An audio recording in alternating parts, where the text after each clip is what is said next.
এই ডিমটা ভাঙে নিলাম, দেখেন এই যে দেখছেন, এটা এই যে এবার ঢুকাই দিলাম, আস্তে আস্তে এটা প্রেসার দিলাম, অটোমেটিক্যালি কবুতরের ভিতরে ডিমের অংশটা চলে গেল। দেখ, আপনাদেরকে বলছিলাম যে আমার কবুতরের লফটে বা আমার কবুতরের খামারে আমার এই কবুতরগুলা ওদের জীবনে সর্বপ্রথম আমার এখানে ডিম পাড়ছে।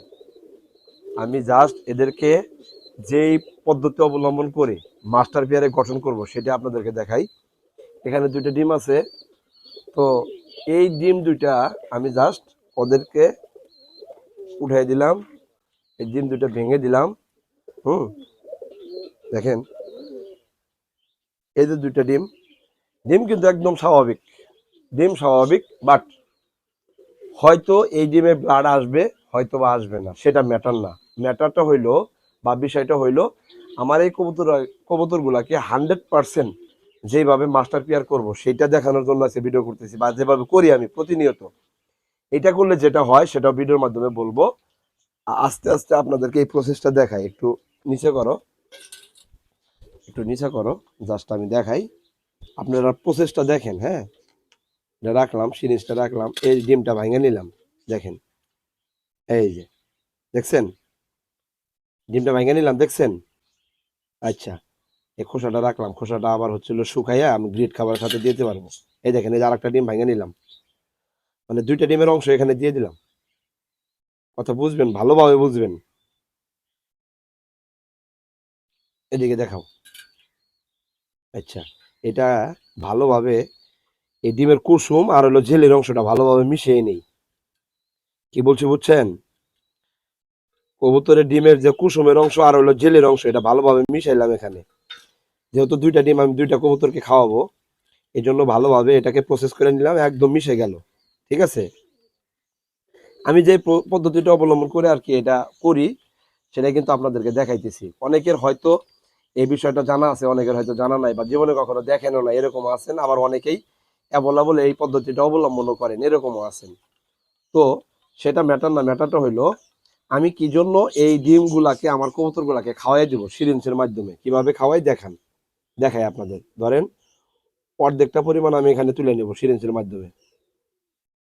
যেহেতু ডিমের ভিতরে জেলের অংশ প্লাস হচ্ছে হলো কুসুমের অংশ, দুটো অংশ যেহেতু একত্রিত ভাবে মিশিয়ে নিছি, যার কারণে একেবারে দুইটা ভাগে ভাগ করব, যাতে করে একটা কবুতরকে এক ভাগ আর একটা কবুতর আর এক ভাগ, তার মানে একটা ডিম একটা কবুতরকে আর একটা ডিম আর একটা কবুতরকে খাওয়া দিতে পারি, নর এবং মাদিকে। তাহলে কি হবে জানেন, আমার যে কবুতর আছে এই কবুতরের ভিতরে যদি কোনো ক্যালসিয়ামের ঘাটতি থাকে, ঠিক আছে, এই ক্যালসিয়ামের ঘাটতি পূরণ হবে। এবং কবুতর এই যে যে ডিমটা ভাঙে দিলাম, এর পরবর্তী সময় ডিম বাচ্চা করার জন্য তারা বের হবে। কথা কি বুঝছেন? এবং কবুতরের ভিতরে যদি আপনার আহ কি বলে মিটিং প্রক্রিয়া বা এদের ডিম বাচ্চাকরণের যে প্রক্রিয়াটা সেটা যদি ঘাটতি থাকে সেটাও কিন্তু পূরণ হবে এই পদ্ধতিটা অবলম্বন করলে। তো আপনারা চাইলে এই প্রসেসটা অবলম্বন করতে পারেন। আমি কিভাবে কোন প্রসেসে আমার কবুতরগুলোকে খাওয়াই দিই সেটাই আপনাদেরকে একদম কিন্তু প্র্যাকটিক্যালি দেখাইতেছি এখানে। লজিক্যালি যে বিষয়টা সেটা হইলো, এই কবুতরটা যেহেতু প্রথমবার আমি ডিম থেকে এই যে ডিমটা ভাঙিয়ে দিলাম, উঠিয়ে দিলাম, ওদেরকে আবার দুই একদিনের ভিতরে আবার গোসল করাই দিব।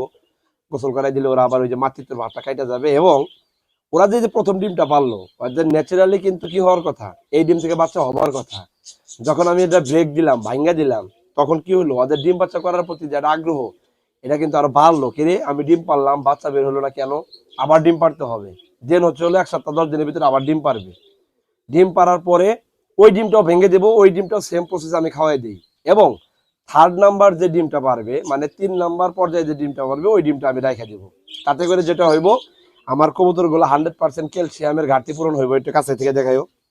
এই যে দেখেন, এই যে দেখছেন, দেখছেন, এটা এই যে এবার ঢুকাই দিলাম, আস্তে আস্তে এটা প্রেসার দিলাম, অটোমেটিক্যালি ডিমের ভিতরে চলে, এই কবুতরের ভিতরে ডিমের অংশটা চলে গেল। দেখেন, দেখছেন।